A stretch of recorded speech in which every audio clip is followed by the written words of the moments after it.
خداوند یسوع مسیح کے پاک نام میں تمام دیکھنے اور سننے والوں کو اور خدا کی حضوری میں بیٹھنے والوں کو خوش آمدید کہتا ہوں۔ میرے بھائیوں، میری بہنوں، میرے بزرگوں، بچوں، چھوٹے بڑوں، تمام جو سن رہے ہو، ایک بہت بڑا کویسچن تھا جو میرے ذہن میں آیا کہ مسیحی دنیا کے لوگ کئی سال تک خداوند کی حضوری میں جاتے، عبادات کرتے، روزے رکھتے، دعائیں کرتے اور نہ جانے کتنے سیمینارز اور کنونشن بھی منعقد کرتے، لیکن میں نے ایک چیز محسوس کی کہ لوگوں کا مزاج ہے وہ تبدیل نہیں ہوتا۔ اس کی کیا وجہ ہے؟ خداوند کے لوگ کہلوانا، روحانی دنیا میں رہنا اور پھر بھی مزاج میں تبدیلی نہ آئے، تو اس کا سبب کیا ہے؟ تو یوں خداوند نے ذہن کھولا اور یہ میسج جو آج تک میں آپ تک پہنچانے لگا ہوں، ہو سکتا ہے یہ 2 یا 3 پارٹ میں ہو، لیکن آج پہلا حصہ ہم اس کا آپ کے سامنے بیان کرنے کی کوشش کریں گے۔ اگر خداوند کے فضل سے خداوند نے توفیق دی تو پھر دوسرا حصہ بھی آپ کو سامنے پیش کیا جائے گا۔ تو آج ہمارا مضمون ہی یہی ہے، مزاج یا رویہ یا طبیعت یا انداز، اور دوسرے لفظوں میں انگریزی میں جس کو ایٹیچیوڈ کہتے ہیں۔ اور میں یہ دنیا کے ایٹیچیوڈ کی بات نہیں کر رہا، میں روحانی لوگوں کے، مسیحی لوگوں کے ایٹیچیوڈ کی بات کرنے لگا ہوں۔ جب ہم مزاج کی بات کرتے ہیں، رویہ انداز کی بات کرتے ہیں، طبیعت کی بات کرتے ہیں، تو میرے خیال میں ہمیں کبھی بھی اس خوبصورت اور بڑی بامانی اور بڑی یہ زوردار انسٹرکشن جو کبھی فلپے کی کلیسیا کو پولس رسول نے دی تھی، جیسا کہ آپ کے سامنے ہے، پولس رسول فلپیوں کے نام جب خط لکھتا ہے تو ان کو کہتا ہے کہ ویسا ہی مزاج رکھو، کیسا؟ جیسا کہ مسیح یسوع کا بھی تھا۔ اور پھر مسیح یسوع کے مزاج کو وہ ایکسپلین کرتا ہے، جیسے آپ کے سامنے انگریزی میں ہے، let this mind be in you which was also in Christ Jesus۔ یعنی آپ کا مائنڈ، آپ کی سوچ ویسی ہی ہونی چاہیے جیسی میرے خداوند یسوع مسیح کی تھی۔ تو آج ہم مائنڈ کو دیکھیں گے، ہمارا کس طرح کا مائنڈ ہے، ہمارا مزاج کس طرح کا ہے، اور مسیح کا مزاج کیسا تھا۔ میرے خداوند کے مزاج کو ایکسپلین کرتے ہوئے خداوند کا بندہ پولس رسول فرماتا ہے، اس نے اگرچہ خدا کی صورت پر تھا، بظاہر جب وہ پانیوں کو حکم دیتا، جب وہ آندھیوں طوفانوں کو حکم دیتا اور وہ تھم جاتے، پانی ساکن ہو جاتا، تو لوگ کہتے یہ کیسا آدمی ہے؟ یہ ہے تو آدمی، لیکن یہ کیا معاملہ ہے کہ یہ ہوا بھی اور پانی بھی اس کا حکم مان رہے ہیں؟ یہ ہے تو آدمی، یہ کیسے کہہ سکتا ہے کہ جا بیٹا تیرے گناہ معاف ہوئے؟ تو پولس رسول بھی اسی چیز کو بیان کر رہا تھا، اگرچہ وہ خدا کی صورت پر تھا، خدا کے برابر ہونے کو قبضہ میں رکھنے کی چیز نہ سمجھا، کر کیا دیا؟ بلکہ اپنے آپ کو خالی کر دیا اور خادم کی صورت اختیار کی اور انسانوں کے مشابہ ہو گیا اور انسانی شکل میں ظاہر ہو کر اپنے آپ کو پست کر دیا، اور یہاں تک فرما بردار رہا کہ موت، بلکہ صلیبی موت گوارا کی۔ اب غور سے پڑھی اس بات کو، یسوع مسیح کے مزاج کے اندر یہ ہے، 4 باتیں پائی جاتی ہیں۔ نمبر 1، اس نے اپنے آپ کو خالی کر دیا۔ نمبر 2، اس نے خادم کی صورت اختیار کی۔ نمبر 3، اپنے آپ کو پست کر دیا۔ اور چوتھا فیکٹر، فرما برداری۔ اور چونکہ یہ 4 چیزیں اس کے اندر تھیں اور نظر آئیں اور نظر آتی تھیں، نظر آتی رہیں، اسی واسطے خدا نے بھی اسے بہت سر بلند کیا اور بلندی میں کیا کیا؟ اسے وہ نام بخشا، یعنی وہ مقام بخشا جو سب ناموں سے اعلیٰ ہے، اور اتنا اعلیٰ مقام اس کو دیا کہ یسوع کے نام پر ہی ہر ایک گھٹنا جھکے، بھلے وہ آسمانیوں کا ہے، خواہ وہ زمینیوں کا ہے، یا ان کا جو زمین کے نیچے ہیں۔ اور خدا باپ کے جلال کے لیے اگر کسی نے خدا باپ کو جلال دینا ہے تو وہ یہ اقرار کرے یسوع مسیح خداوند ہے۔ یہ سب کچھ کس سبب سے ہے؟ مزاج کے سبب سے۔ تو 4 چیزیں ہیں جو میرے خداوند یسوع مسیح کے مزاج میں نظر آتی ہیں۔ جب پولس کہتا ہے ویسا ہی مزاج رکھو جیسا مسیح یسوع کا بھی تھا، تو اس کا مطلب مجھے یوں سمجھ آتا ہے کہ وہ کہتا ہے اپنے آپ کو اسی طرح ہی خالی کر دو جیسا مسیح یسوع نے خالی کر دیا ہے۔ اپنے آپ کو اسی طرح ہی بنا دو جس طرح میرے خداوند یسوع مسیح نے خادم کی صورت اختیار کی ہے، اور اپنے آپ کو اسی طرح پست کر دو جیسا میرا خداوند پست نظر آتا تھا، اور اپنے آپ کو اسی طرح فرما بردار کر دو جیسا وہ فرما بردار رہا۔ مجھے یہ سمجھ آئی ہے، اور میرے خیال میں اس کا یہی مطلب ہے جو میں بیان کر رہا ہوں۔ میں آپ کو یہ بتانا چاہتا ہوں، یہ تو صرف ایک پورا سکیچ کھینچا تھا پولس رسول نے۔ پطرس بھی کچھ ایسی باتیں کرتا ہے، وہ کہہ رہا تھا وہ گالی کھا کر گالی نہ دیتا تھا، وہ گالیاں کھا کر گالی نہ دیتا تھا، بلکہ اپنے آپ کو سچ انصاف کرنے والے کے سپرد کرتا تھا۔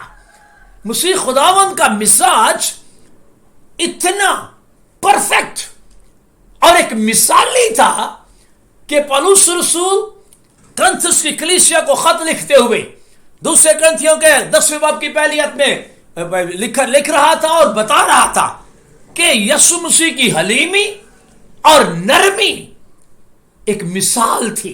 پڑھتے نہیں؟ میں چاہتا ہوں کہ آپ بہت سی چیزیں اپنے گھر میں پڑھیں اور اس کو چیک کریں۔ یہ میرا یسوع مسیح جو اعلیٰ مزاج، اور میں کہوں گا کہ مزاج میں خاتم الکمال، اس سے اوپر کسی کا مزاج ہو نہیں سکتا۔ وہ کہہ رہا تھا محنت اٹھانے والوں، بوجھ سے دبے لوگوں، میرے پاس آؤ، میں تم کو آرام دوں گا۔ میرا جو اپنے اوپر اٹھا لو اور مجھ سے سیکھو، مجھ سے سیکھو۔ کیوں مجھ سے سیکھو؟ میں نے بڑی ڈگریاں کی ہوئی ہیں، میں بڑا پڑھا لکھا ہوں، میں استاد ہوں۔ اور کس معاملے میں میں استاد ہوں؟ کیونکہ میں حلیم ہوں، کیونکہ میں حلیم ہوں اور دل کا فروتن ہوں۔ تو مجھے یہ سمجھ آئی کہ جس کسی کو شوق ہو استاد بننے کا، وہ یسوع مسیح کا نمونہ لے لے، حلیم بنے اور دل کا فروتن بنے، تو تمہاری جانیں آرام پائے گی۔ میں آج آپ کو بتانا چاہتا ہوں، میرے خداوند یسوع مسیح نے اپنے آپ کو اتنا پست کر دیا۔ اس آیت کو تو میں چاہتا ہوں میرے بھائی پڑھیں۔ لوکا کی انجیل کے 9ویں باب کی 57 آیت ہے۔ ایک شخص تھا جو یسوع مسیح کے پاس آیا اور آ کر کہہ رہا تھا کہ خداوند میں تیرے پیچھے چلنا چاہتا ہوں۔ اچھا شوق ہے، یسوع کے پیچھے چلنا بہت زبردست شوق ہے۔ ہماری بھی کوشش ہے کہ ہم زندگی بھر یسوع کے پیچھے چلتے رہیں۔ پڑھیے ساتھ۔ جب وہ راہ میں چلے جاتے تھے تو کسی نے اس سے کہا، جہاں کہیں تو جائے میں تیرے پیچھے چلوں گا۔ ہاں، جہاں کہیں تو جائے میں تیرے پیچھے چلوں گا۔ میرے خیال میں وہ سمجھتا ہوگا کہ جب ہیکل میں جاتا ہے اس کی بڑی بلے بلے ہوتی ہے، تو ہو سکتا ہے اس کا کوئی یروشلم کے اندر کوئی بنگلہ فنگلہ بھی ہوگا۔ آگے پڑھیے ذرا۔ یسوع نے اس سے کہا کہ لومڑیوں کے بٹ ہوتے ہیں، وہ لومڑیوں کے بھٹ ہوتے ہیں، اور ہوا کے پرندوں کے گھونسلے، ہاں مجھے پتا ہے تو کیا چاہ رہا ہے، تیرے اندر کیا ہے۔ ہاں جی، مگر ابن آدم کے لیے سر دھرنے کی بھی جگہ نہیں۔ وہ ابن آدم کے تو سر دھرنے کی جگہ، ابن آدم کہاں سر رکھتا ہے؟ میں آپ کو بتاتا ہوں ابن آدم کہاں سر رکھتا ہے۔ لوکا کی انجیل کے 21ویں باب میں چلیے اور اس کی 37ویں اور 38ویں آیت پڑھتے ہیں۔ خداوند یسوع مسیح کہاں سر رکھتا ہے؟ اور وہ ہر روز ہیکل میں تعلیم دیتا تھا۔ غور سے سنیے، میرا خداوند، بادشاہوں کا بادشاہ، خداوندوں کا خداوند کیا کرتا تھا؟ پڑھیے ذرا۔ اور وہ ہر روز ہیکل میں تعلیم دیتا تھا۔ ہر روز جب ہیکل میں آتا ہے تو اس کو تعلیم دینے کے لیے اسپیشل دعوت دی جاتی ہے کہ آپ آئے ہوئے ہیں، آج آپ کلام سنائیں، آپ تعلیم دیں۔ ہاں جی، اور رات کو باہر جا کر اس پہاڑ پر رہا کرتا تھا۔ غور سے سنیے، ہیکل میں آئے، ہر روز ہیکل میں تعلیم دے، لیکن رات کو سوئے کہاں جا کر؟ دوبارہ پڑھیے سارے سائد کو. اور رات کو باہر جا کر اس پہاڑ پر رہا کرتا تھا جو رات زیتون کا کو کہلاتا ہے۔ جا کر پہاڑ پر رہا کرتا تھا. اس کے رہنے کی جگہ پہاڑ تھا. کون سا پہاڑ؟ زیتون کہلاتا ہے، جو زیتون کا پہاڑ کہلاتا ہے. سن لیجئے، میرے خداوند یسوع مسیح کا یروشلم شہر، اس کا اپنا شہر، خداوند کا شہر، خداوند کا اپنا شہر، لیکن اس نے اپنے شہر میں کوئی بنگلہ نہیں بنایا، اپنے شہر میں کوئی کوٹھا نہیں بنایا، ایون کوئی خیمہ بھی نہیں لگایا. کہاں سوتا ہے؟ زیتون کے پہاڑ کے اوپر رات کو سوتا ہے. اور صبح سویرے سب لوگ اس کی باتیں سننے کو ہیکل میں اس کے پاس آیا کرتے تھے. کیا کیوں آیا کرتے تھے؟ کیا وہ سمجھتے نہیں تھے کہ یہ تو بیچارہ یہ تو ہے، یہ تو پہاڑ پہ سوتا ہے؟ بس آپ مجھے یہ بتائیں کہ یہ کمال پستی نہیں، یہ کمال پستی نہیں، اتنی عظیم ہستی اور سوئے کہاں؟ پہاڑ کے اوپر. کیا وہاں مولٹی فوم کا گدا پڑا ہوا ہوتا تھا؟ تکیے ہوتے تھے؟ اب خود سوچے ذرا، کیا گو تکیہ ہوتا تھا پیچھے؟ میرا خداوند بھی سوتا ہے اور ساتھ شاگرد بھی لیٹ جاتے ہوں گے. اور میرے خیال میں 3-3.5 سال شاگرد پہاڑ پر ہی سوتے رہے ہیں، اور خداوند یسوع سے ان کو صحیح ٹرین کر دیا ہے، ان کو پستی سکھا دی ہے. میں اکثر کہا کرتا ہوں جو سیمنری میرے خداوند نے شاگردوں کو کرائی ہے، شاید وہ سیمنری ہم کروا ہی نہیں سکتے ہیں. میرے بھائی، یہ ہے میرا خداوند جس نے خادم کی صورت اختیار کی ہے اور اپنے آپ کو پست کر دیا ہے. میں آپ کو یہ بتانا چاہتا ہوں، روحانی دنیا کے اندر اس بائبل مقدس میں جتنے لوگوں کا ذکر آتا ہے، میں روحانی لوگوں کی بات کرنے لگا ہوں. میں ان لوگوں کی بات کرنے لگا جو خدا کے پسندیدہ لوگ تھے، یعنی روحانی سورما تھے. روحانی دنیا میں تمام کے تمام جتنے روحانی سورما ہوئے ہیں وہ سب تھے جو اعلیٰ مزاج کے لوگ تھے. یسوع تو میں نے کہا خاتم الکمال ہے، اس تک تو پہنچنا ناممکن بات، لیکن اس کے بعد جتنے بھی پیدائش سے لے کر مکاشفہ تک آپ کو بڑے عظیم روحانی لوگ نظر آتے ہیں، خواہ وہ عورتیں ہوں یا مرد ہوں، ان سب کے اندر ایک اعلیٰ مزاج اور اسی طرح کا مزاج پایا جاتا تھا جیسا میرے خداوند یسوع مسیح کا تھا. میں چاہتا ہوں کہ آج ذرا تھوڑا سا پیچھے سے کہانی کو شروع کرتے ہیں. اب جانتے ہیں کہ ہم جو لوگ ہیں اس وقت دنیا کے اندر، ہم دوسری دنیا کے لوگ ہیں. پہلی دنیا تو وہ تھی جو آدم سے لے کر نوح تک رہی، اور نوح کے بعد یہ دوسری دنیا ہے. نوح سے پہلے پہلی دنیا کہلاتی ہے، نوح کے بعد یہ دوسری دنیا ہے.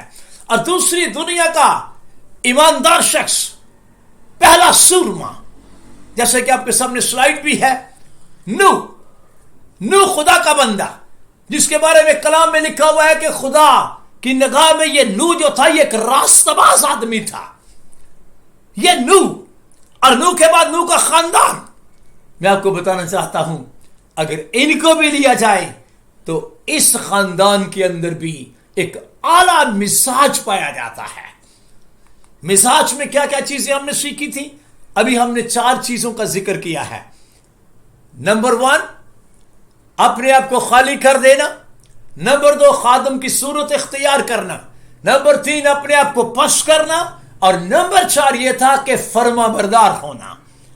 اور یہ نوح کا خاندان، میں نے کہا ہے دوسری دنیا کا پہلا سورما، اور اس کے بعد اس کے بیٹے اور نوح کی بیوی، اور نوح کے ساتھ 3 بیٹوں کی بیویاں بھی. خرس یہ 4 جوڑے جو کشتی سے نکلے ہیں، یہ انتہائی فرما بردار لوگ ہیں.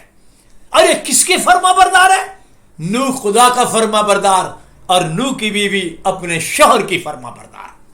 نوح کے بیٹے اپنے ماں باپ کے فرما بردار، اور بیٹوں کی بیویاں بھی اپنے شوہروں کے بھی فرما بردار، اور اپنے سسر اور ساس کے بھی فرما بردار. تو یوں یہ سارا خاندان ہی فرما بردار. اور فرما برداری ایک بہت بڑا کام ہے اور بہت بڑی چیز ہے جو مزاج کے اندر ہوتی ہے. اگر ہمارے اندر فرما برداری نہیں تو ہم کس مزاج کے لوگ ہوں گے؟ آج میں چاہتا ہوں کہ اپنے اندر اس بات کو دیکھیے کہ ہمارے مزاج کے اندر فرما برداری ہے کہ نہیں، اور کیسی فرما برداری؟ نوح جیسی فرما برداری، نوح کے بیٹوں جیسی فرما برداری۔ ویسے میں سوچتا ہوں جب خدا نے نوح کو کہا تھا کہ تو اپنے اور اپنے گھرانے کے بچاؤ کے لیے گوفر کی لکڑی کی کشتی بنا، اس کی لمبائی چوڑائی سب کچھ اس کو بتایا، پوری ڈائمینشن اس کو بتائی، جب وہ بنا رہے ہوں گے تو نوح کے اپنے بہن بھائی پتہ نہیں کتنی باتیں کر رہے ہوں گے۔ مجھے نہیں پتا نوح کی بیوی کا خاندان پتہ نہیں کیا کہہ رہا ہوگا، جہاں سے بیٹیاں لے کر آئے تھے، بہو لے کر آئے تھے، وہ پتہ نہیں کیا باتیں کر رہے ہوں گے۔ یہ بڈھا کیا ہے؟ یہ کیا کر رہا ہے؟ اس نے پورے خاندان کو کدھر لگا دیا ہے؟ یہ پورا خاندان فرما برداری پہ لگ گیا ہے۔ یہ خاندان نے اپنا مزاج کلام کے اوپر رکھا ہے، دنیا کو نہیں دیکھا، خدا کی آواز کے ساتھ یہ کلام کے مطابق جیسا کہا ہے ویسی ہی کشتی بنائی ہے۔ میں آپ کو بتانا چاہتا ہوں ویسا ہی مزاج رکھو جیسا مسیح یسوع کا بھی تھا۔ اس کے اندر انتہا کی فرما برداری تھی، اور اس خاندان کے بھی اندر انتہا کی فرما برداری ہے۔ اس کے بعد اسی میں نوح کی بات کرنے لگا ہوں۔ اسی نوح کے 3 بیٹے تھے، اور سم کی نسل میں سے خدا نے ابراہیم کو بلایا۔ اس وقت اس کا نام ابراہیم تھا۔ ابراہیم کو خدا نے بڑی سادہ سے 3 باتیں کہیں۔ شاید آپ کو یہ سادہ لگے، یہ بڑی مشکل باتیں تھیں۔ اپنے وطن کو چھوڑ، اپنے باپ کے گھر کو بھی چھوڑ دے، اور تمام اپنے ناتے گاردوں کو بھی چھوڑ دے۔ کہاں جا؟ اس ملک میں جو میں تجھے دکھاؤں گا۔ یہ مسپوتامیہ میں یعنی کسدیوں کے اونٹ سے چلا، سم کا بیٹا، سم کی نسل میں سے آنے والا ابراہیم کی میں بات کر رہا ہوں۔ ابراہیم جو ایمانداروں کا باپ کہلاتا ہے، جب یہ وہاں سے چلا اور یہ چلتے چلتے اس ملک میں آ گیا، اور خدا نے کہا یہ ہے وہ ملک جو میں تجھے دوں گا اور تیری نسل کو بھی بلکہ دوں گا، یہ پرماننٹ تمہارا ملک ہے۔ اب مجھے بتائیں کہ جس ملک کو خدا کہے کہ یہ تمہارا ہے، میرے خیال میں تو یقین کر لینا چاہیے۔ اب تو چاہیے تھا کہ وہاں پہ 3-4 بنگلے بنا لیتا، کیونکہ ابراہیم بڑا امیر آدمی تھا، اس کے پاس بڑے نوکر تھے۔ لیکن کلام کیا کہتا ہے؟ ہم نے کئی دفعہ یہ سیکھا ہے، پچھلے میسج میں بھی شاید اس طرح کی ہم باتیں سیکھ رہے تھے۔ ابراہیم، اسحاق اور یعقوب یہ تینوں خیموں میں رہے ہیں، تینوں خیموں میں رہے ہیں۔ یہ گھر بنا سکتے تھے لیکن انہیں گھر بنائے نہیں۔ کیوں نہیں بنائے؟ ذہن میں کئی سوال آ سکتے ہیں۔ پہلے نمبر پر مجھے جو سمجھ آئی ہے، یہ تینوں باپ، بیٹا اور پوتا، ابراہیم، اسحاق اور یعقوب، جن کی زندگی خیموں میں گزر گئی ہے۔ اصل بات یہ ہے امیر ہو کر خیموں میں رہنا، بندے کے پاس بہت کچھ ہو اور ویسا نہ ہونا، بلکہ اپنے آپ کو ایک غریبوں جیسا بنا لینا، خالی کر دینا، پست کر دینا، اپنے آپ کو چھوٹا بن جانا اور ماڑا بن جانا، غریبوں جیسا مزاج بنا لینا۔ یہ ان تینوں اشخاص کا حال تھا۔ یہ 3 سورما، ابراہیم، اسحاق اور یعقوب، جنہوں نے خیموں میں سکونت اختیار کی۔ اور میں ایک بات ضرور کہوں گا، خیموں میں رہنا آسان کام نہیں۔ خیموں میں اس لیے سکونت اختیار کی، خیموں میں رہنا اس بات کا منہ بولتا ثبوت ہے کہ ان تینوں نے اپنے آپ کو خالی کر دیا ہے، ان تینوں نے اپنے آپ کو پست کر دیا ہے۔ آپ کو یاد ہے میرے خداوند یسوع مسیح نے ایک دفعہ پہاڑ پر منادی کرتے ہوئے، جس کو پہاڑی واز کہتے ہیں، جس کو مبارک بادیاں بولتے ہیں سادہ الفاظ میں، جب پہلی ہی مبارک بادی میرے خداوند یسوع مسیح نے اعلان جس کا کیا اور کہا کہ وہ مبارک ہے، مبارک ہے۔ وہ کون؟ نام نہیں بتایا وہ کون، بتایا جو دل کے غریب ہیں، جو دل کے غریب ہیں۔ All those who are poor in spirit, poor in spirit, not poor in wealth.